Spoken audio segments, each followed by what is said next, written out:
You're listening to Frankly Speaking Sports with Larry Frank on Northeast Streaming Sports. Good evening, ladies and gentlemen, and welcome to another episode of Frankly Speaking Sports. Want to thank you all for joining us on this beautiful Wednesday evening. We'd like to thank our friends and fans and listeners from Northeast Streaming Sports, our Facebook page, Frankly Speaking Sports. We're live on YouTube tonight as well. We will be on Spotify, iHeartRadio, and iTunes, among other platforms as well. Want to thank you all for joining us today. And boy, oh boy, do we have an incredible show for you today. We're going to be starting off with some Tampa Bay Buccaneer football. We're going to be getting into some Major League Baseball as well. We're going to talk a lot about the AL East. We're going to do a little rundown on the Tampa Bay Rays and do a little Tampa Bay Rays at a glance segment so everybody knows what's going on with your Rays, who open up versus the Miami Marlins a week from tomorrow in Miami at Miami Marlins Park. So we'll talk to you about that. And then we have very, very special guests for you tonight. The manager editor at New York Sports South, Mike Muehlenfeld, huge Yankee fan, writes about the Yankees for New York Sports South, and he will be joining us today to break down the Yankees versus the Rays, what to look for this year, what his prediction is as far as the AL East goes, and we might throw a couple oddball questions at him about a couple of the other teams around the league. But today we're going to start off with some Tampa Bay Buccaneers as they continue. And when I say continue, folks, they continue to make strides in NFL free agency. They're doing everything they can to go ahead and keep this team together, as I'm going to pull up something for you here. So if everybody just bears with me as I do this, let me see. There we go. I think I got it right here.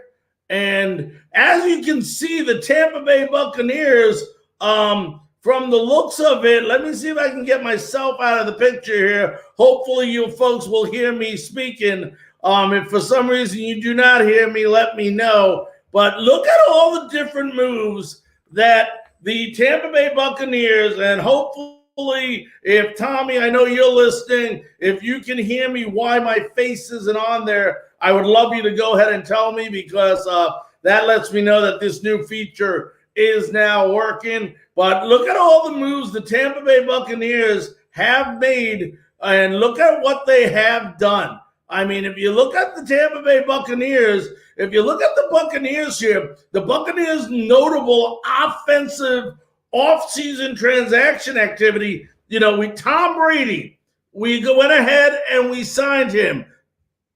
So you want to go ahead and give credit where credit is due. And you continue to look at this list, you see Chris Godwin, Rob Gronkowski, Donovan Smith, who we'll talk about in a minute, Dominic Sue, who was signed today, Shaq Barrett, Levante David, and Ryan Suckup. So, when you look at this team, you definitely got to go ahead and, give credit where credit is due by Jason Light and this team. But some great moves. And when we look at some of the moves that were made today, if you haven't heard, Donovan Smith signed a 2-year deal, a 2-year extension, actually freeing up $10.6 million towards the salary cap, which allowed them to go ahead and sign the Dominic Sue to a 1-year, $10 million deal. So unbelievable moves. If you look at this team and you look at what this team has done,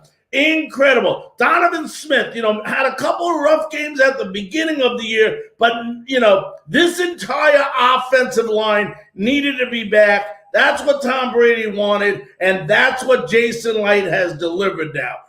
Defensively, everybody we wanted has been back. The Dominic Sue, Shaq Barrett, Levante David, Minter, Roches, all these guys are back. This team now is without a doubt favored to be back to the Super Bowl again. Now, a couple of things we do need, folks, and I know I've talked about this on previous shows, but a couple of things that we do need is, let's not forget, we need a backup quarterback. We currently do not have a backup quarterback. If something happens right now to Tom Brady, we have no one to fill in. And I'm going to tell you something. A lot of questions and thoughts going around what we should do with this backup quarterback. And I think a lot of that depends on the upcoming draft in about 1 month. And that's going to dictate a lot. And people go, well, what do you mean by that, Larry? Well, let me explain what I mean by that. You're not picking till number 32. Number 32 in the draft. You're the last draft of the first round, unless you, which I don't put anything by Jason Light and Bruce Arians, move up somewhere in the draft. If there is a solid number one type quarterback who is left in the draft, do not be surprised if the Tampa Bay Buccaneers go after them if they think it's the caliber of someone who can make it in the NFL. And that's going to be the key. Do they have the caliber? Do they have the makeup of what the coaching staff is looking for in a future quarterback? If there is one available, you're going to see them go after him and let that gentleman sit on the sidelines behind the GOAT, Tom Brady, and learn as much as they can from them. You don't do the only good you do by Blaine Gabbert being a backup quarterback is you have someone who experienced and who knows the playbook. But you are not going to win with the Blaine Gabbert down the road. He is just here to fill a void. And I think that's why they haven't signed him yet. They're going to look. They're going to see what they can do, what they can trade away. I mean, they're throwing everything into this right now. Don't be surprised. And I say, people go, well, why would they move up in the draft, Larry?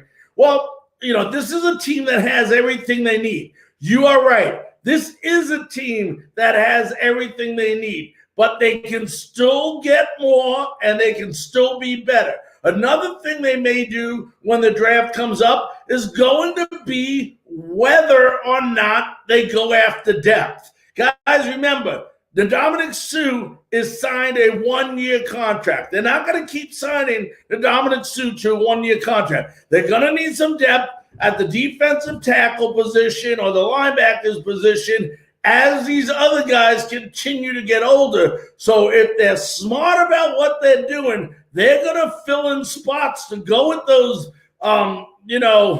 Devin Whites and those, Murphy Buntings and Antoine Winfields, so that this defense is not just a good defense for 1 more year, but it's a great defense for years to come. So it's going to be very interesting draft to see what happens, because I think as of now, with maybe the exception of them trying if they can get a good deal done with Antonio Brown or even Leonard Fournette, they may go ahead and try to get them signed. But otherwise, don't expect any more free agency signings until after the draft, unless it is a very low-priced Antonio Brown or Leonard Fournette, someone who would be returning to this team. But great move by the Bucs. Give them credit. It was only 2 years ago. I'm sitting here, and everybody in the Tampa Bay area is talking about Jason Light's got to go. Jason Light's got to go. You don't hear that anymore. Jason Light is now a star in Tampa Bay with all the great moves he's made here. And, folks, we got something very, very, very special here. One of the fans says, let me go ahead and see if I can show this up there, guys.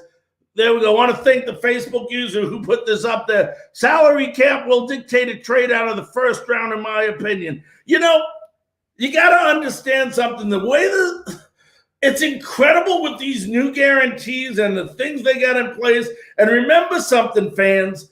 You're going to have salary caps increasing as the years go on. It's sort of like inflation. You can't get away from it. It keeps growing little by little by little. and the salary cap over the next couple of years is going to also increase. Now, that doesn't mean it's going to increase by, mega dollars so that you can spend whatever you want, but it's going to increase, and I think, that's going to help a lot. But a lot of these guys, you can throw guaranteed money and put it down later somewhere else and maneuver this round, and which they've been doing incredibly, the Tampa Bay Buccaneers. But remember, sooner or later, it's going to come back to haunt you at some time. You can't put it and forward it all to 1 year. Otherwise, you have no team. But, the Buccaneers seem to be know what they're doing. So there's no reason to go ahead and, no reason to question them. One of the questions came up, will they sign Gerald McCoy to a league minimum due to backup Sue? It's a very good question, and I want to thank you so much.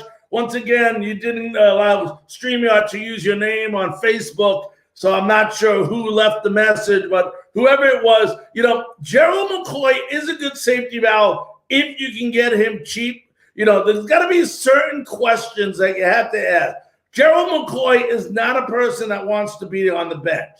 Now, couldn't Dominic Sue and Gerald McCoy split some time? Some people would say yes, but you're paying Dominic Sue $9 million a year, and that's not to have his butt sit on the bench.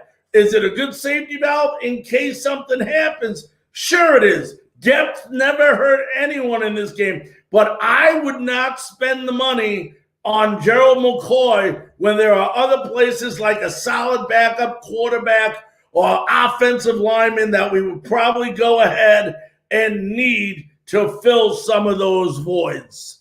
So that's my answer to that question. But, love to get more comments on the Buccaneers. Just some great moves here. And, last week, I'm sure everybody knows, we posted it on Frankly Speaking Sports that Ryan Suckup did sign a 3-year deal with the Tampa Bay Buccaneers. So our field goal kick is going to be around for a while, just like Tom Brady. So get used to that combination as well, Tampa Bay Buccaneer fans. Lots of excitement. You go ahead and you look at I'm going to put that out. You look at some of the things going around on Tampa Bay 1 week, and we'll get into the Tampa Bay Rays in a minute. But before we do that, the Tampa Bay Lightning are playing awesome. And we continually, at least once or twice a week, have our NHL insider for the Lightning, Joe D'Angelo. We sometimes have Dan Herrigan on. We have Eric Erlinson on. We have the greatest Lightning insiders, the greatest hockey insiders probably in the entire National Hockey League here on Frankly Speaking Sports. But more importantly, we have the best darn hockey team. Listen to the Lightning, 24-6-2. That's right, in 32 games. They only have 20 games left in the season. They're first in their conference, and they play tomorrow versus the Stars at 8:30 p.m. in Dallas. So lots and lots and lots of good things going on in the Tampa Bay area. The USF woman, which we did on our Bullseye show last night, had an unfortunate loss in the second round of the NCAA tournament, but they got there, folks. Tampa Bay, there is great things happening in this city. Then let's not forget, 1 week from tomorrow, the Tampa Bay Rays will open up their season in Miami versus the Marlins at Marlins Park at 4:00 p.m. Eastern Time. Tyler Glasnow will be the starting pitcher for your Tampa Bay Rays. And believe me, boy, do we got lots and lots to talk about the Rays. In about 15 minutes, we have the honor of having Mike Muehlenfeld, managing editor at New York Sports South, will be joining us live. He covers the Yankees. We'll talk some Yankee baseball and some Rays baseball, with him. We'll try to find out why we don't get the damn respect we deserve from those New Yorkers up there and see what Mike has to say. Also, for all of you that are watching, I did not share this to any other platforms but the 3 that I mentioned. Everybody else will be watching this on a replay unless you're on Northeast Streaming Sports, on Frankly Speaking Sports on Facebook, or on Frankly Speaking Sports on YouTube. For that reason, if you are watching this show, if you can please go ahead, share this to your timeline, get as many fans, Rays fans. We're going to have an unbelievable interview as we always do here on Frankly Speaking Sports, starting in about 15 minutes. And we're going to do some AL East predictions as well. I usually wait to do mine, as a big Rays preview show is going to be this Monday night. I believe it's the 29th of March. We already have such people as possibly Neil Solondz, Dave Wills will be joining us live on Frankly Speaking Sports on that Monday as we gear up and get ready for another terrific Tampa Bay Rays baseball season. And, when you talk about the Rays here, going to see, why don't we go ahead and do this? Let's go ahead. Okay, we can do that. Let's go ahead, take a quick break. And when we come back, we'll talk some Rays baseball.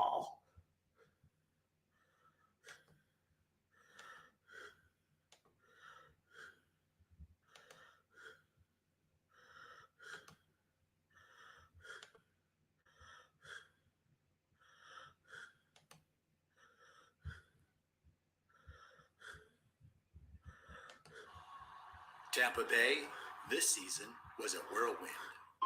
The biggest story in the entire sports world is coming to shape in real time here. Looking forward to the opportunity to learn from the new coaches and the new players that I'll be playing with. I'm going to go out and give everything I got. I'm hoping for an NFL season, certainly, but I don't think we're out of the woods yet. We dip our toes into the real world events, and this weekend sticking to sports became almost impossible to do. This is what we got to do to win. Discipline, adaptability. This is life now. With all that we faced this season, giving up was never an option. And while we raise the flags for many reasons, we raise them as one. We raise them for the lifers and for those who join the fight. We raise them for the icons, the ones who showed us the way. 1, 2, 3, 4. We raise them with swagger and for the late game daggers. Touchdown! And all the cannon fire along the way. Here's Brady's pass. It's Gronkowski! Back again! We raise them through the heartbreak because it makes the victories even sweeter. I'm so proud of Buck Nation. We're staying with us. We're stepping up, getting loud. That's pretty good, don't it? We raise them for you, Tampa Bay. Tampa Bay Buccaneers have a second Super Bowl title in franchise history.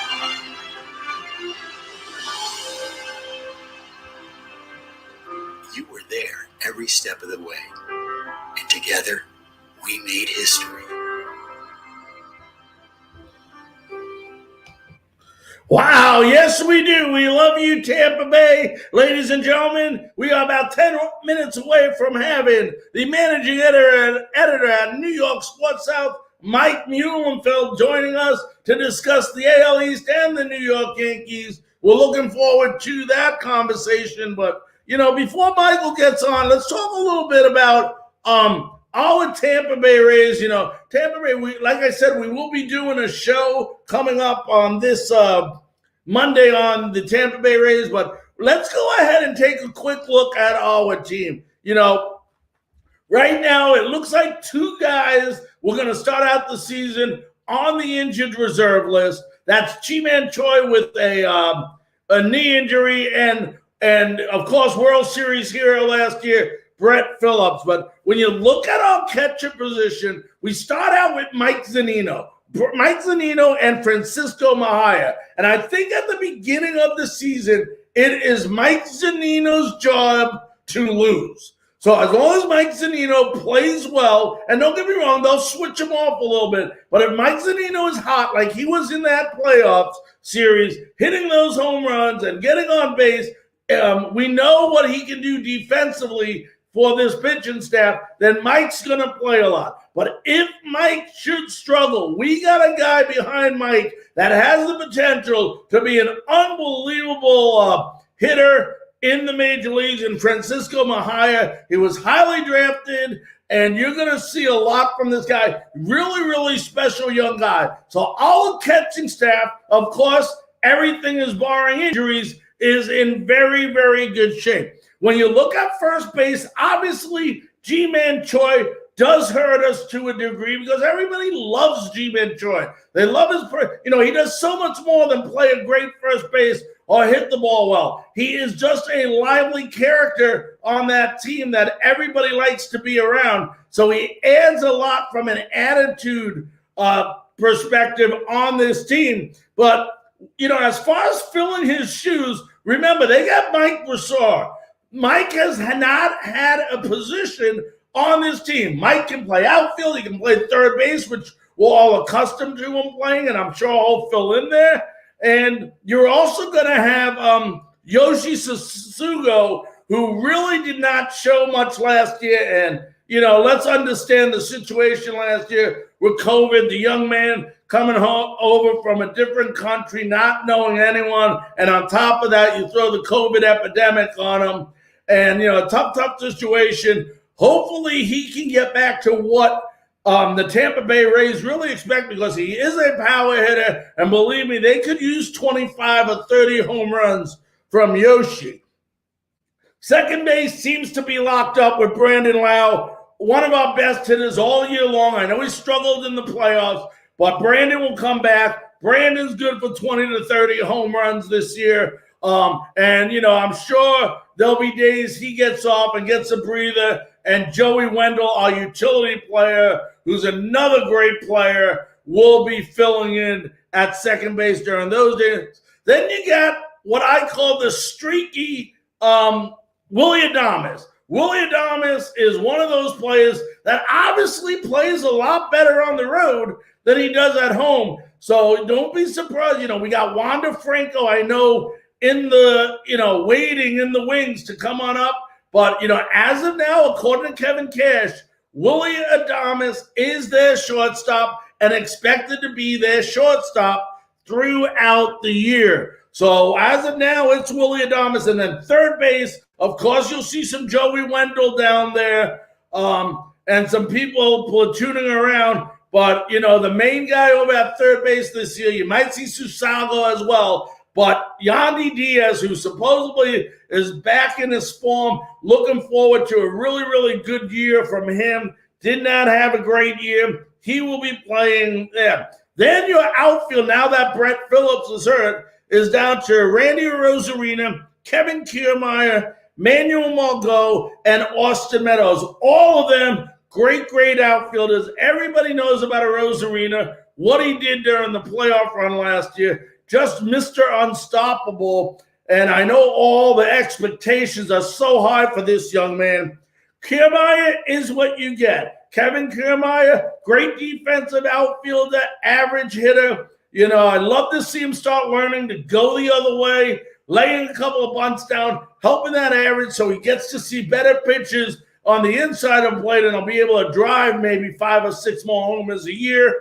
But, it's not my job to tell him. That's the coach's job. But Kevin Kiermaier will be in center field. And don't be surprised, Manuel Margot, had a great year for us, showed very great glimpses of playing really well, had some struggle defensively, was not what Kevin Kiermaier was on the defensive side of the baseball, but he has that potential. And don't be surprised, fans. I don't want to put a damper on any of you, but don't be surprised that if midway season near the All-Star break, if Manuel Margot is playing lights out and Austin Meadows and Randy Rosarina are both healthy, having the power years that we expect from them, don't be surprised if Kiermaier could be some trade bait during the All-Star break if the Rays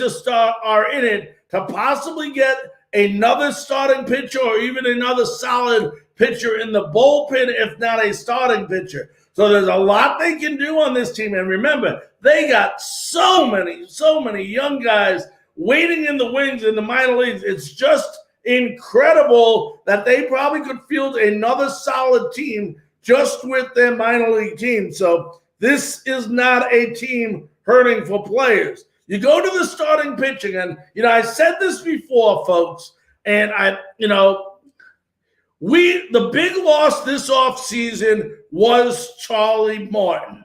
Charlie Morton was a true winner, wins lately everywhere he's been.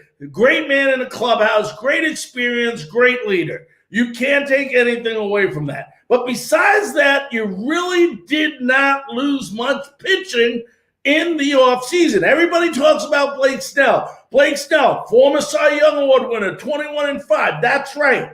He was 21-5. He did win the Cy Young Award. But what the heck did he do during the other time he was in a Tampa Bay Rays uniform? I'll tell you what he did. He was 21-25. Nothing special. I don't want to take away from anything Snell's done here. Good guy. The teammates loved him.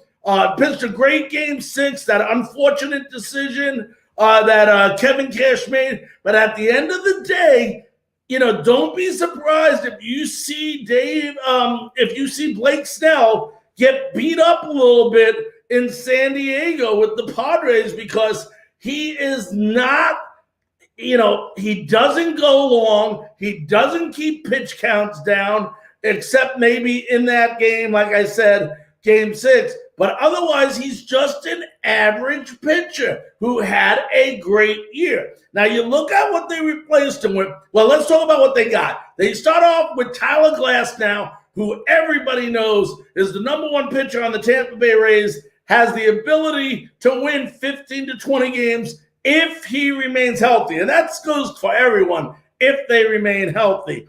Then you got Ryan Yarbrough, who has shown unbelievable glimpses of what he can do year in and year out. They picked up Chris Archer. Chris Archer is a big question mark because he's really never done anything. He has the ability, but he's never worked with Snyder as well, or he's with Hickey. So we're a little bit interested in seeing if he maybe can push 10 wins out. That would be considered a good year for Chris Archer in a uniform. Then you got former St. Louis Cardinal, pitched for the New York Mets last year, Mike Walker, who has the potential. A lot of the pitchers, just like with the New York Yankees, some of them have been hurt, so they haven't pitched much in the last year or so, are question marks. Can Michael Walker, just like Corey Kluber for the Yankees, come back to his regular form and do what they did before injuries? If so, both pitchers are going to do real well this year, and that's what they're hoping for in Walker.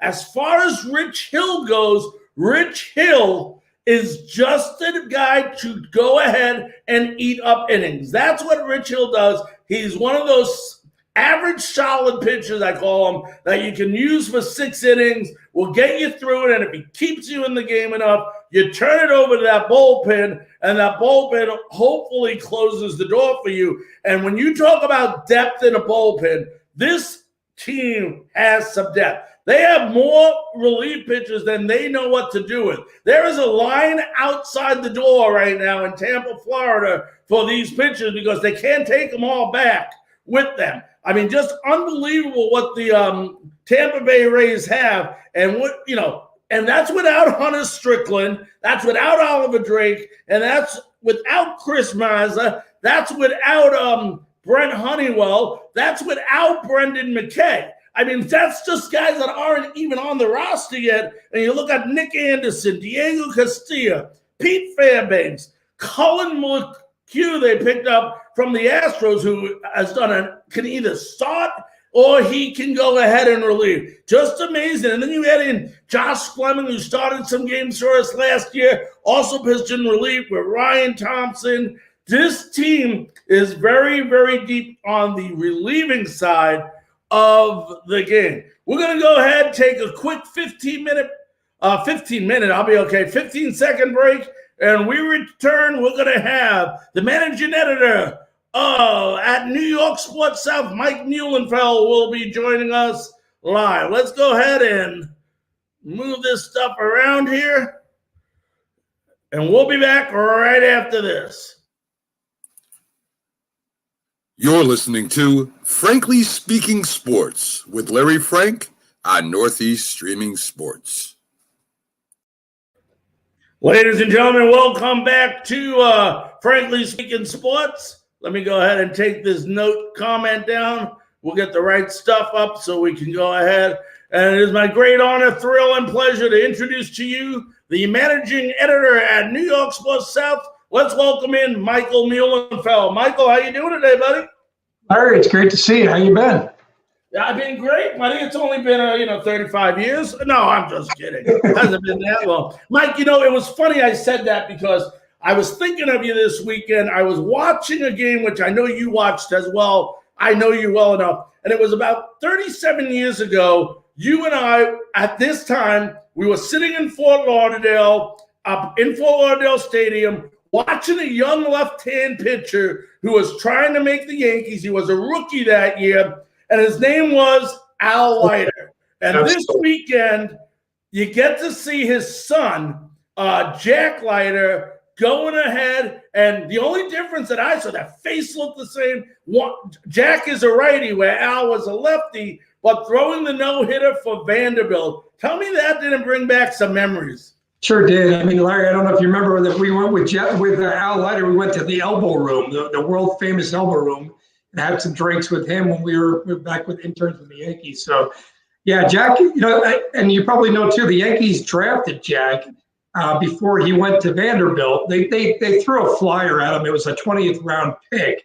So, they didn't expect to sign him, but they were trying to hope to maybe overslot him and convince him to sign with the team. But he honored his commitment to Vanderbilt and went to Vanderbilt. And I just put together an article a day or two ago, or maybe today, just saying the Yankees should use some of their excessive talent and reach back to the Pirates and see if they could work another deal with them like they did with Talon. Now, granted, it would take a lot more than what they got Talon for in order to get that first overall pick from the Pirates. But I would move a guy like a Miguel Andujar, who was a runner-up to Rookie of the Year a couple of years ago, has no position with the Yankees, and maybe even some highly thought-of prospects like a Clark Schmidt, who was their number 2 pitching prospect. And then you may have to dive in and include some other guys. But to get a guy like Jack Leiter, who won't be available once the Pirates draft him for at least another 6 years, probably more because he'll spend some time in the minors. And then when he becomes a free agent, it's going to cost you $300 million, just like Garrett Cole did. So why not make a move now, try to get into that slot and get a guy that you really liked a couple of years ago? Mike, you talk about pitching and you talk about the Yankees. Sad news out of Tampa today about Justin Wilson. They're not coming out and saying it yet, but they signed him, I know, during the offseason for $2 million.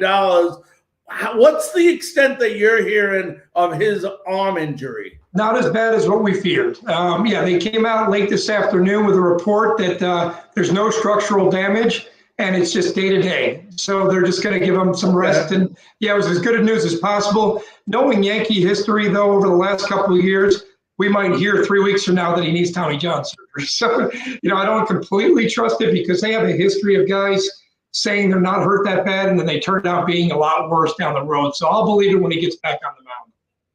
Now, Mike, let's talk about the pitching staff of the New York Yankees. Let's start with the starting pitching.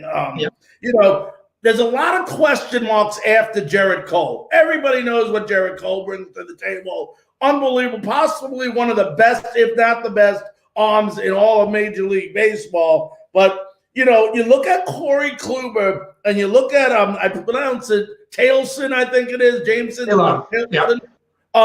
These are two guys that last year were hurt. They didn't pitch much. Did the Yankees take a lot of risk here by gathering these two players, or is the reward higher than the risk? Well, with Kluber, what it was that the guy that he worked out with someone that's very close to the organization. He does all the fitness for the Yankees, so he's had a very close relationship with Kluber over the years. And he gave him a report that Kluber was in the best shape that he's been in the last couple of years. I mean, if you look at it, this is a guy that his stuff should translate as he ages because he's not a 98-mile-an-hour pitcher. He's a guy that pitches to spots. It kind of reminds me of a Greg Maddux in that way. He is a 2-time Cy Young Award winner. Now, granted, he's 34 years old, and he's got a lot of mileage on those arms, but on his arm. But prior to the last 2 years, this is a guy that was throwing 200 innings every single year. So it's $11 million. It's more money than I thought they would give him. But I was excited to see the signing because he's somebody that can slot in behind Garrett Cole and give you a solid number 2. Talon, on the other hand, he's a guy coming off of Tommy John surgery, missed all of last year. 2 years ago, he was very good with Pittsburgh. Still very young. Yankees got him for 2 years of control. It's not a 1-year rental like Kluber is. As a matter of fact, the Yankees only have one guy on their entire roster that is going to be a free agent after this year, and that is Kluber.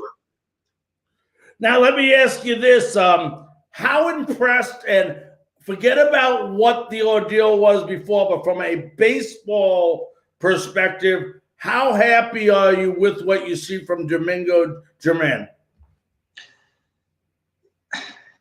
He expressed remorse when he came into camp. Everybody was keeping a very close eye on him to see how he handled it with his teammates.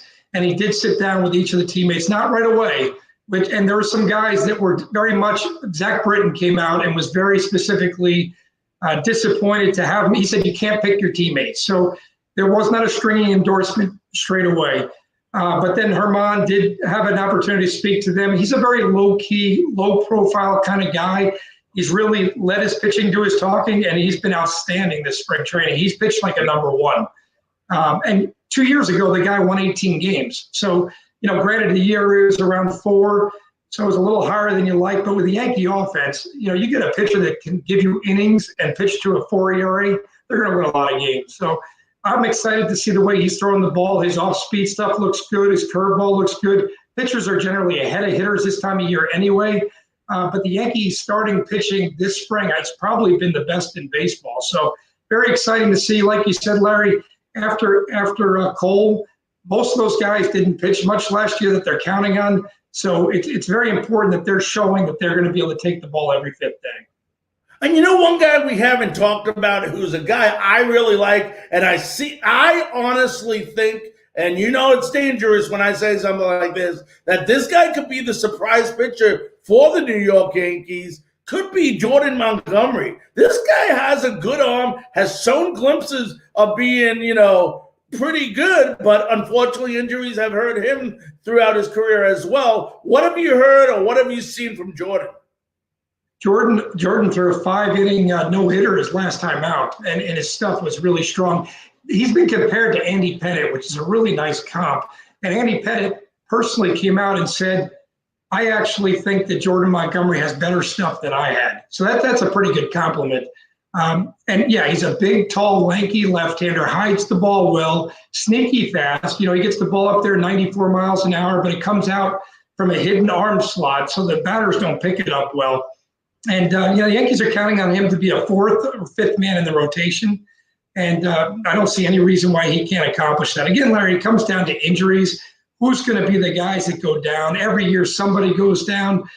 Fortunately, the Yankees have Davy Garcia, who they like a lot. He pitched for them last year through the 1st inning against the Rays, and then they went to J.A. Happ, which blew up in their face in the playoffs. But Davy shows a lot of composure. Didn't have a good outing today, but prior to today, he's pitched very well this spring.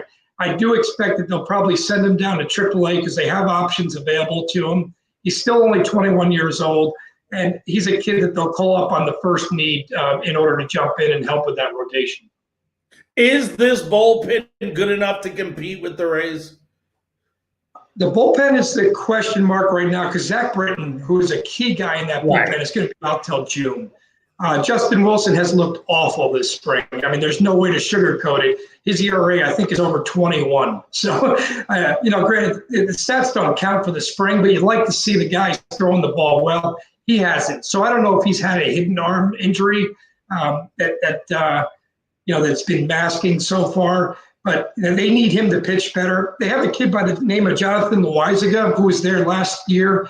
He's also another guy that had Tommy John surgery a few years back. Still very young. He's 26 years old, throws 98 miles an hour, excellent changeup, excellent curveball.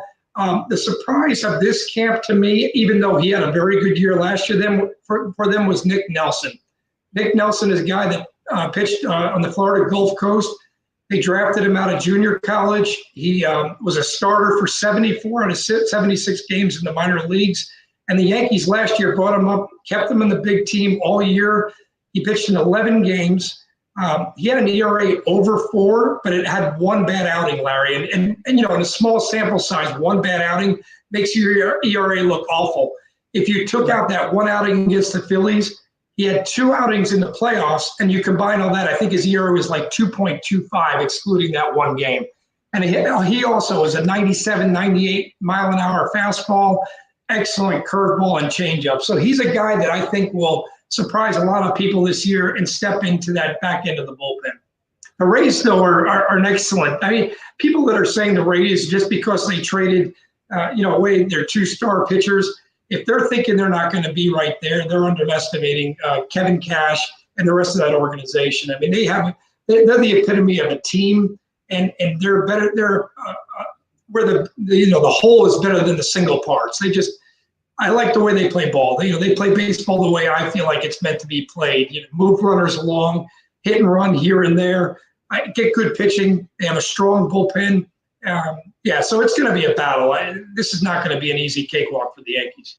Now, before we get into the offense, Mike, I want to ask you this: how big? And I know you're gonna really be able to tell this as the year goes by and injuries add up and things like that. But as of the point where we're out, how big do you feel the loss of Tanaka is? Boy, Tanaka was a professional. That's the best way you can say it. And everybody on the organization and the teammates, they all loved Tanaka. Even though there was the language barrier, Tanaka always took the ball. I don't know if you remember, Larry, his first rookie year, he was killing it. I think he was like 12-4 with a 2.5 ERA, and then the injury happened to his arm. And everybody was fearing, saying, gosh, now he's going to have Tommy John surgery, and he refused to do it. He said, I'm going to just let it heal, and I'm going to come back. And he did. And to his credit, he never was injured again in the 7-year contract that he had. Now, granted, the fastball was never really the same, and the Yankees feared that, last year, especially in the playoffs, Tanaka had been a tremendous playoff pitcher up until last year. And he got hit around by Cleveland and by Tampa. So I think that had something to do with why they said he's not going to be a good enough number 2 to bring us along to where we want to be. So we have to turn the page, look to somebody else. It ended up being Kluber. I still think they think a lot of Severino coming back. He should be back in the organization and in the rotation by June. He's already had an excellent bullpen this spring. His Tommy John surgery was last February. So he's right on course to be back in June. Now, we talk about the offense a little bit, and, there's so much to talk about when, like you said, but I have to honestly ask you, as someone who's been a Yankee fan all your life, have you ever cringed as much as you cringe every time Aaron Judge and Giancarlo Stanton are on the field, as you ever cringed for a player before? Because it seems like no matter what shape they're in when the spring is ending, it seems like, and it's usually early in the season, that these guys seem, for some reason, they're big guys, they're in shape. I mean, I just don't understand it, but they always seem to get hurt. I mean, how do you prepare for a season? I mean, it's almost like you got to prepare expecting them to get hurt because they get hurt so often. They've changed things, though, Larry. This past offseason, instead of doing weightlifting, if you looked at the pictures of them the last couple of years when they come into camp, they look like weightlifters. They were buff. But, when you think about it, when you lift weights, your muscles are tight. So instead of doing a workout regimen that was all based upon weightlifting, they've been doing yoga. So they've become much more flexible. And so far this spring, knock on wood, both those guys have been in great shape. Giancarlo Stanton is batting over 400 on the spring, and the Yankees are intent on not giving him a glove. So they're going to keep him as a DH role. Now, when they go play the National League teams, they got a decision to make. Are you going to put him out there in left or right field and risk something that he hasn't played all year, or are you going to, you're going to let him sit those games? So that really remains to be seen. But Aaron Judge, so far, I saw an interview with him. He's gotten smarter. He said that there's been a couple points this spring where he's had an opportunity to dive for a ball, and he's realizing it's spring training. I'm not diving for the ball. Regular seasons, you may make that chance and go for it. But, you're picking your spots. Aaron Judge is a free agent after next season. And the Yankees have a decision to make because he's going to be 30 years old next year. And do you give a 30-year-old player max money? And, obviously he's never really been paid. He was scheduled to make, I think, like $10 million last year. It ended up being prorated to probably $3 million. I mean, you and I would love that, but for a baseball player in his caliber of play, that's not a lot of money. So he's got to be looking long-term, where can I get this big contract? So I think they're doing the right thing with the yoga. So far, so good. Those guys are staying on the field, and I'm excited for them. Man, I'm going to talk about a couple of players. I'm not going to go through the whole lineup with you, but you look at this outfield, and I know about Hicks. We know about Clint Frazier. How happy were you? Because he's one of my favorite Yankees of all time is Brett Gardner. I always loved the guy, the one Yankee that I always loved. How happy were you to see them work it out with him and bring him back? Oh, we're talking about Brett Gardner? Yes. Yeah, Brett Gardner reminded me of you, Larry. A scrappy kind of guy that's going to do everything he can to beat you. And that's the way Brett plays the game. Great teammate. He's accepting the role that he's no longer a starter. Clint Frazier and he have a very good relationship. That's important because it's time the Yankees let Clint Frazier play every day. He proved last year that he's over the concussion syndrome from 2 years ago.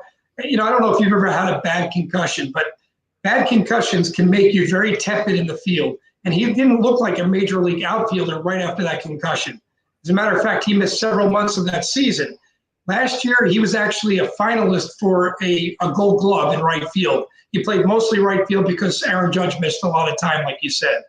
But Brett Gardner is a great teammate. He's a left-handed hitter. He's a guy that's going to wear out a pitcher. He can play all three outfield positions. He can bat anywhere in the lineup. Aaron Boone loves him. Gardner's going to get plenty of playing time, and I expect him to be a solid contributor to the team this year. Yeah, and one player that I never understood, and he played for the Mets before, played for a lot of teams, and he's currently a Yankee, and every single place he goes, it doesn't matter. He dings up 30 homers, yet he still doesn't get the respect that he deserves, and now he's battling for a spot. It looks like he might make the team, and I don't know the latest on him, but Jay Bruce has some big hits in his career. Isn't this a guy that can help the Yankees? The Yankees, as you probably know, are very, very right-handed heavy. And I think that's somewhat by design because the Yankees got tired. If you think back to Jason Giambi, Mark Teixeira, when they were batting left-handed, Mark was a switch hitter. With the shifting, those guys could not figure out how to hit the ball the other way. So by having right-handed hitters, the shifting is lessened, and it allows the players to use all fields. If you think about an Aaron Judge, John Carlos Stanton, those guys have power to right, center, and to left field. They can hit the ball out of the ballpark anywhere.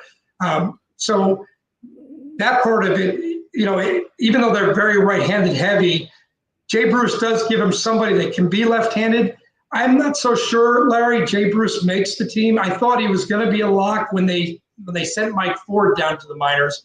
But lately, Mike Tauchman is hitting extremely well. They love Mike Tauchman as an extra outfielder. He was a defensive WAR.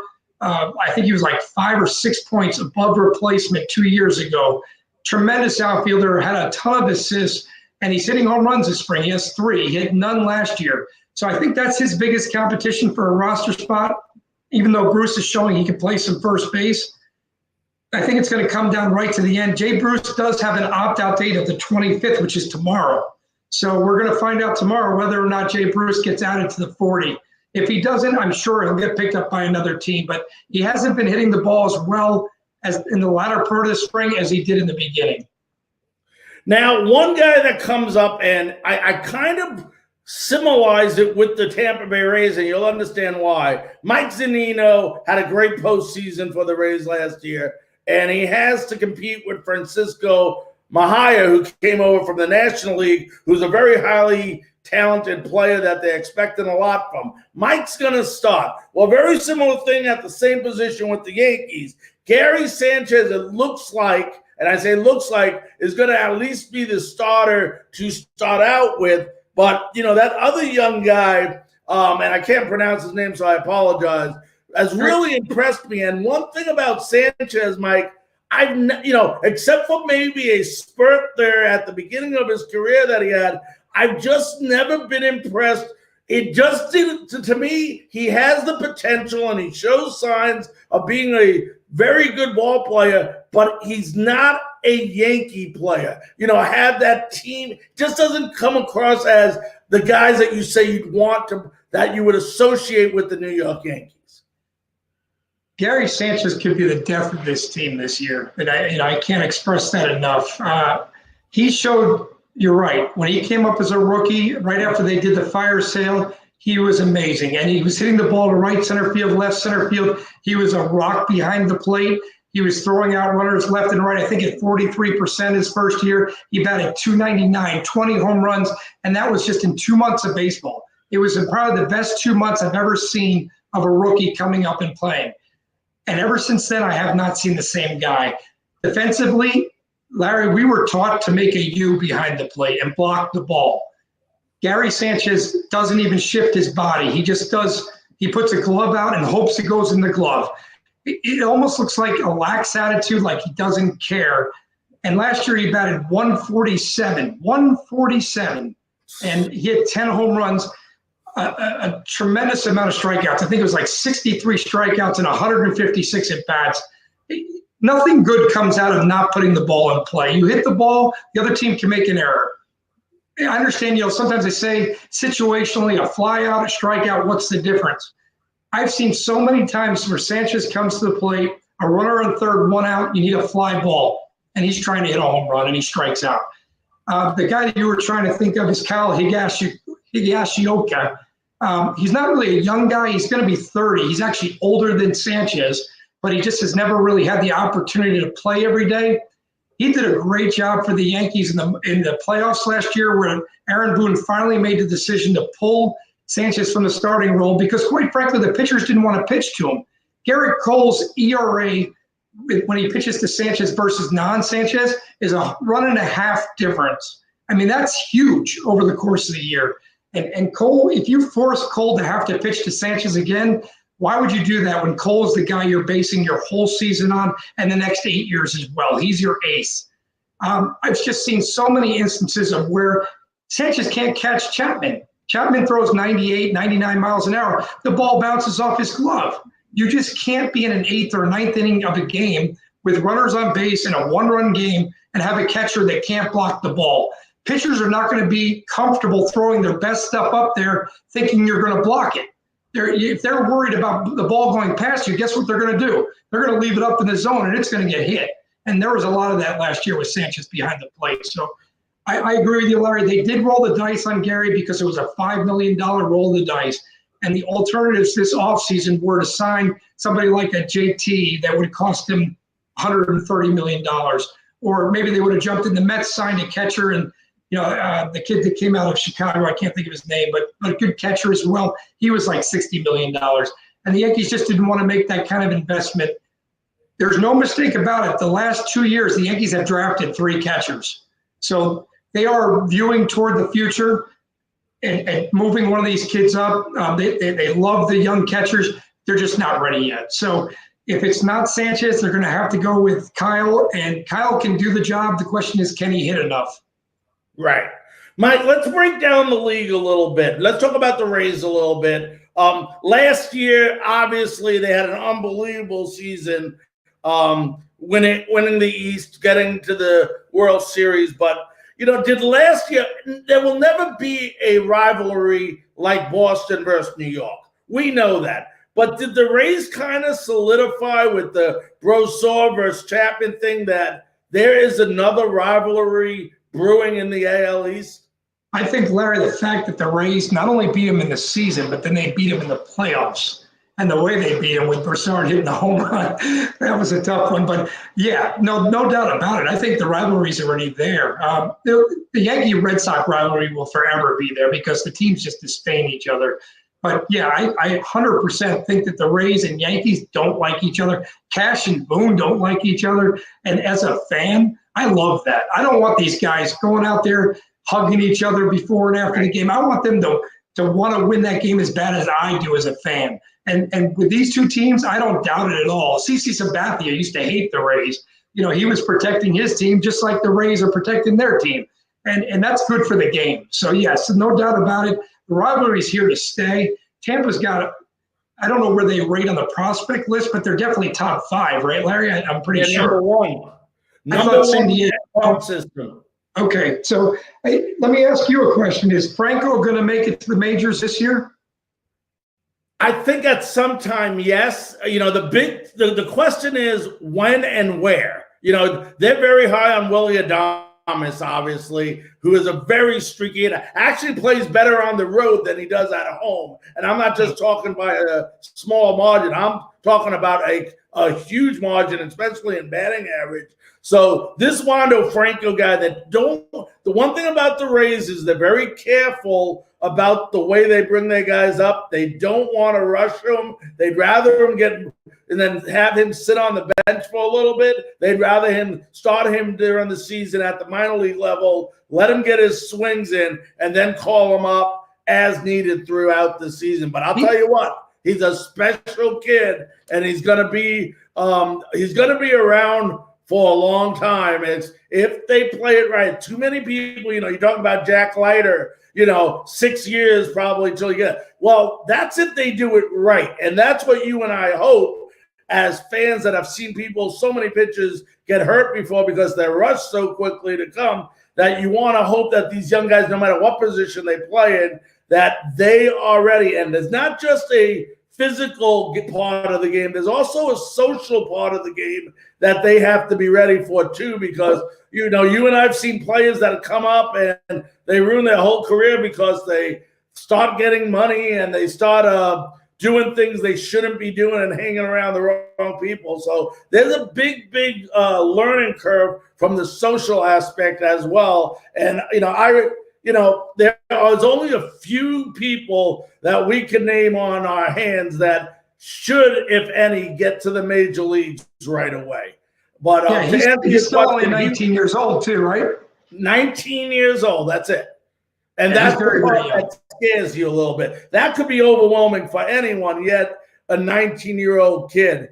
Now, Mike, you mentioned the pitchers and you mentioned a great point. And I've been saying this on my shows to the Rays fan.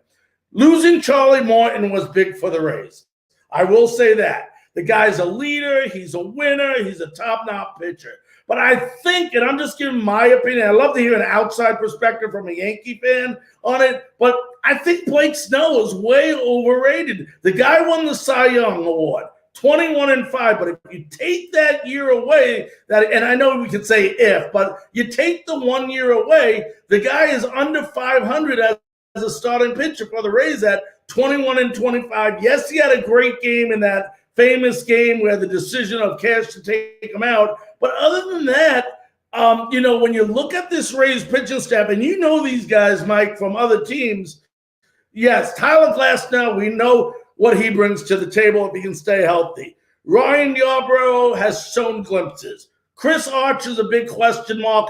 They'll be happy if he can win 10 games. But Michael Walker at one time, and you heard me mention him earlier, was like Corey Kluber, top-notch pitcher. Easy on that, Larry. Corey Kluber won 2 Cy Youngs. Michael Walker has never sniffed that. I heard you saying he was a Corey Kluber. That's a bit of a reach. All right, but he was still a top-notch pitcher at his time. He was a good pitcher. Yeah, he was a good pitcher. And he's still relatively young. I think Walker's like 29 years old, isn't he? Yeah. My question to you is, the Rays have, and like you mentioned, the success they had versus the Yankees last year. Why is it, and you're in the media, that these media people continue to discredit the Rays, that they never give them a chance? I think the last one, is it the Pacoda one, had an 88% chance of the Yankees winning the AL East, which I'm not going to say that the Yankees shouldn't have that, to be favored, but isn't it a little stretch for them to be favored by that much when this team, like you said, pretty much completely handled them, not just through the regular season, through the postseason as well. Shouldn't they be expecting a little bit more out of the Rays? Yeah, I would have thought it would have been tighter. But I mean, Blake Snell, Larry, I mean, granted, I get it. He's under 500 outside of his Cy Young Award season. He's still a top-notch pitcher. I mean, he's a guy that can lead his staff. The questions are, is he going to stay healthy? Is he going to continue to perform at the level that he did a couple of years ago when he won the Cy Young? But he's a number one. I mean, when you lose him, it's got to hurt. But I do think they made a smart trade, and I think the Rays always make good trades in that they know other teams' organizations. They know when to move a player before they get too expensive and signing them to contracts. The Yankees have a history, and they're getting better about it, but of signing guys for what they've done in the past. And it drove me nuts. A perfect example of that was Jacoby Ellsbury. He had one huge season up in Boston. Yankees said, oh, we're not going to give Cano 10 years, but we're going to turn around and sign a Red Sox. And Jacoby Ellsbury is missing person alert at this point, still probably getting paid. The Rays are very good about moving on from players at peak value, and they had a tremendous return in that trade from San Diego. I think we're going to hear some of those guys' names in the major leagues this year and perform very well. So there's no way the Yankees should be a prohibitive favor over Tampa. And the funny thing is they say Toronto is the second team in the division. I don't see that at all. Toronto's got a lot of good young talent. They don't have enough pitching. Tampa has more pitching than Toronto has. Yeah, and the one thing about Toronto, I think their bullpen isn't great. But if you look at that pitching staff, they got Rue, they got Steven Matz. But like you said, after that, the big thing for them in the bullpen was Kirby Yates being out now. That was their only chance of maybe competing and helping out in that division. That was a big blow to the Blue Jays. But, those young guys over in Toronto with that offense, I mean, and they added Simeon, they added a couple other pieces, Springer over there. I mean, that's another great AL East offense. And you look at them, you look at the Yankees go without saying, and you look at the Rays. A lot of people don't look at the Rays for power for some reason, but they got guys in some positions there that can knock out 20 homers a year as well when they need to. So let me ask you this, Mike, because I know we're running out of time. How do you see, and we're not going to go through the whole league, but about the AL East, how do you see 162 games now, full season? Last year was just weird, unique, just different, whatever you want to word it. But how do you see this season playing out? I do see the Yankees winning the division in the AL East. I think Tampa is going to be an over 90 win team this year, getting a wild card position and making some noise in the playoffs. I mean, they have a strong bullpen, good starting pitchers, timely hitting. They play the game the right way. Excellent manager. I see them as a wild card team. Toronto's going to have to push for that to maybe get that other slot. In the Central, everybody seems to love Chicago. They do have a great offense. And they had Lucas Cuda, I think, or Giolito is his name, right? The kid that they picked up from, I think it was Washington. He sat out last year because of COVID. He's back now. They also made a couple trades to fortify their pitching staff. The White Sox are kind of the darling of everybody's pick. But until somebody knocks off Minnesota, I think Minnesota is still a division champion. So they're going to continue to be a tough team. And then as you look out west, that's a little bit more wide open. Houston, I don't think is what they used to be. The Angels, for whatever reason, they just can't seem to get the right talent around Mike Trout, and that's a shame that we don't get to see this guy in the playoffs. It is. Yeah. The Oakland A's aren't quite as good as they were. They've lost some key pieces. Seattle's an up-and-coming team, but I think they're still a year away, and Texas is just in complete rebuild mode. So, they're going to be trying to figure it out. They do have a new stadium. From what I understand, they're going to be packing the ballpark from day one. Good luck with Texas on that. COVID is still out there, so a little scary. How about the Dodgers versus Padres? That's going to be an awesome thing to watch. I look forward to it. I just can't get over the dollar amount that the Dodgers shelled out. He's a good pitcher. But is he that kind of pitcher? Is he worth $100 million for 2 years? He had a very good year last year, but you know what, Larry? It was based on 11 games. If you look at his career stats, He's a very, he's a little over 500 pitcher with a decent ERA, but last year was more of an outlier than. But he did a great job of marketing himself in the off season. The Mets wanted him badly; they were going to pay big money. But it's going to be a great rivalry between the Dodgers and the Padres. The Padres, I think, just got some bad news today on the young show. That's a little concerning. Got to see where that leads to. I don't know how long he's going to be out. Nothing out of it yet, but I heard that. Okay, Mike, last question. We're going to let you run, buddy. Yep. The key point, you're a Yankees fan. You have the Yankees winning it. Yankees win it if this does not happen. What is it that can't happen for the Yankees if they expect to win it? Two things. Gary Sanchez can't lead the league in pass balls again and bat under 200 and continue to play every day. And Aaron Hicks has got to get moved out of the 3-hole. He's not a 3-hole hitter. I know batting average is not something that is looked at much. It's all about on-base percentage, and Hicks walks a lot. But I don't understand how a 235 career hitter after 10 years in baseball is your number 3 hitter on the New York Yankees. By the end of this year, if Gleyber Torres or Clint Frazier don't end up in that role, the Yankees may not get to where they want to be. So those two things are very much to look out for. All right, my friend. Well, listen, I want to thank you very much for coming on Frankly Speaking Sports tonight with us. And anytime, you're always welcome anytime throughout the year to come on, talk baseball. Keep sending your articles. I've been copying them to my page. Keep doing that. I keep everybody updated in Tampa, obviously with the spring training site being here. I got a lot of followers for the Yankees as well as the Rays here. So I keep them posted and keep them coming. I appreciate that, Larry. Yeah, and if you want to talk during the season, maybe with the Yankees and Rays, have a series, that'd be great. All right, and Mike, real quickly before I go, where can, in case they want to follow you and some of the articles you write, how can they follow you? I appreciate that. It's at nysportssouth.com. And you can just sign up. There's no charge to see the articles. You sign up for the daily listing, and it'll come right into your mail, or you can just go to the website and read the articles each day. But, yeah, every morning around 8 a.m., there's a new article on the website. All right. Sounds great. We'll be looking forward to the next one. Have a good night, buddy, and stay safe. Right. Yeah, good to see you. Bye-bye. You too, buddy. Bye-bye.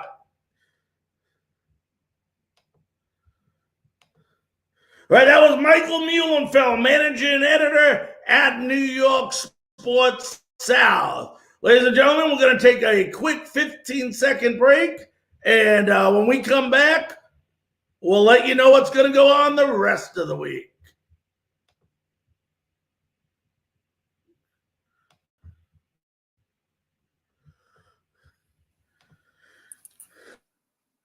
You're listening to Frankly Speaking Sports with Larry Frank on Northeast Streaming Sports.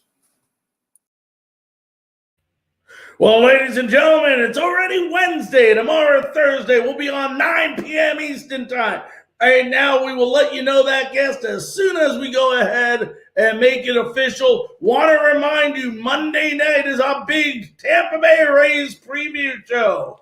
We want as many fans to come on as possible, many fans to interact, as many fans ask questions. We're going to have Dave Wills. Hopefully Neil Solondz will be with us, as well as some other special guests related to the Tampa Bay Rays. 1 week from tomorrow, folks. That's right.